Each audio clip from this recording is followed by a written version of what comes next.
Donc pour le tutoriel, pour la vérification intérieure du véhicule, on pose la question comment régler la hauteur du volant. Donc la hauteur du volant, ça va se trouver donc juste ici en dessous. Voilà. Donc pour tirer tout simplement la manette qui pourra t'aider ici en tirant. Voilà. Pour tout simplement bouger le volant. En bougeant le volant, on peut le baisser, on peut le monter et on peut le redescendre aussi. D'accord? Donc ça c'est pour la hauteur du volant.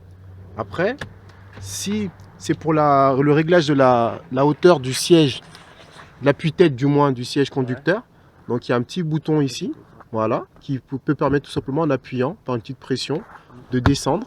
Et après pour le monter, par contre, ça c'est simple, il suffit de le monter directement. Mais pour le descendre, il faut bien appuyer sur un petit bouton sur le côté.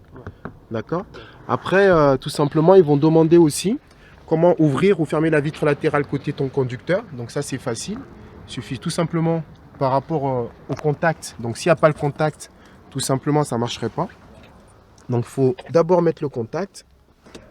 En ayant mis le contact, il y aura forcément du courant. Donc après, en appuyant, ça descend. Il y en a deux, hein, donc un côté passager, un côté conducteur. Donc si je tire, ça peut monter ou ça peut descendre. Voilà, ça c'est assez simple. Après, on a tout ce qui est aussi utilisation des commandes pour mettre les feux. Donc pour l'utilisation des feux, ici on a la partie donc, des commandes ici, donc le commodo gauche. 0 ici, il n'y a rien. Donc quand je mets le feu de position, il y a le voyant qui s'allume ici en vert. Donc les feux de position, ça ne s'utilise que en ville lorsque c'est bien éclairé. Après, tu as les feux de croisement. Les feux de croisement, donc tout simplement le cran d'après. Donc on voit que sur la même ligne, il y a les feux de route et les feux de croisement. C'est pour dire tout simplement par rapport à l'utilisation de la commande, par rapport à la pression des mains, il suffit de tirer vers soi. Donc en tirant vers soi, on passe en feu de route. Donc il y a le voyant bleu qui va s'allumer. Si je retire une deuxième fois, le feu de croisement, feu de route, feu de croisement.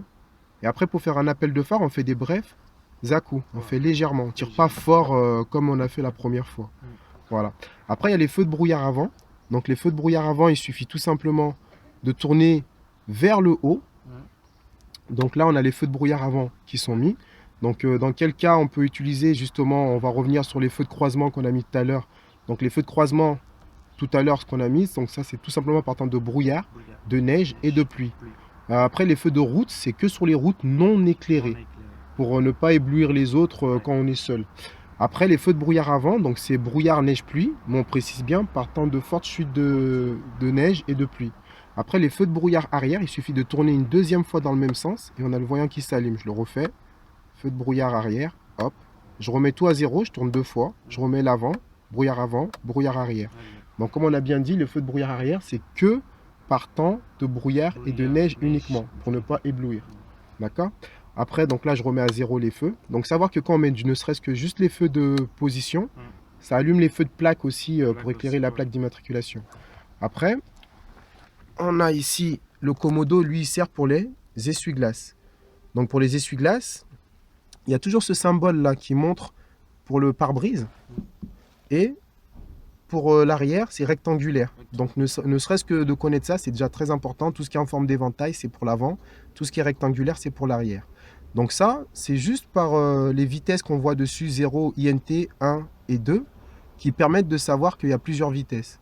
Donc si je descends une seule fois, j'essaie de prendre un peu de recul pour qu'on voit l'activation des balais. Donc si je descends une fois, les balais s'activent une seule fois seulement. Donc après, si jamais, en prenant encore un peu de recul, je monte juste d'un cran, avec donc là, la simple poussée vers le haut, ça va faire par, on va attendre 2 secondes, ça va faire par intermittence. Donc là, j'ai mis un INT, la position qui est là. Voilà, et donc ça, toutes les 4-5 secondes, en fait, le balai va s'activer tout seul. Ça, c'est quand il pleut très faiblement. Voilà. Après, si je mets la vitesse donc au-dessus, en mettant la vitesse 1, donc là, ils vont rester activés régulièrement. Après, si je monte encore d'un cran, ça va aller encore plus vite. Voilà. Et si je descends, donc du coup, la commande complètement en bas, ils seront actifs et ils s'arrêtent tout seuls. Si je tire vers moi, donc tirer vers soi, depuis le poste de commande, en tirant vers moi, hop, ça met du lave-glace, tout simplement. Après, pour l'arrière, c'est simple. Il faut tourner juste ici de 0, on a le petit trait qui indique 0. Si on tourne une fois, hop, on va tout simplement... Alors attends, parce qu'il a plus de batterie. Voilà, en tournant... Ah, je sais pourquoi. Le coffre, il est ouvert. Donc, est-ce que tu peux fermer le coffre? Donc, le coffre ouvert ne permet pas d'avoir l'activation des essuie-glaces arrière, par sécurité. Voilà, donc si on ferme le coffre, tout simplement... Donc ça, tu le sauras aussi, que si le coffre, il est ouvert, ça ne marche pas. C'est tout bête, hein. Après, donc, quand je vais tourner une fois, là, on va avoir tout simplement les essuie-glaces arrière qui vont fonctionner. Voilà. Hop, hop. Et là, je vais mettre la position lave-glace arrière pour qu'on le voit directement. Je vais rester sur la vision. Voilà. Voilà.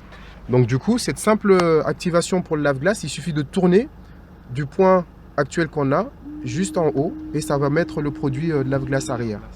Voilà. Donc ça serait juste pour l'utilisation des essuie-glaces.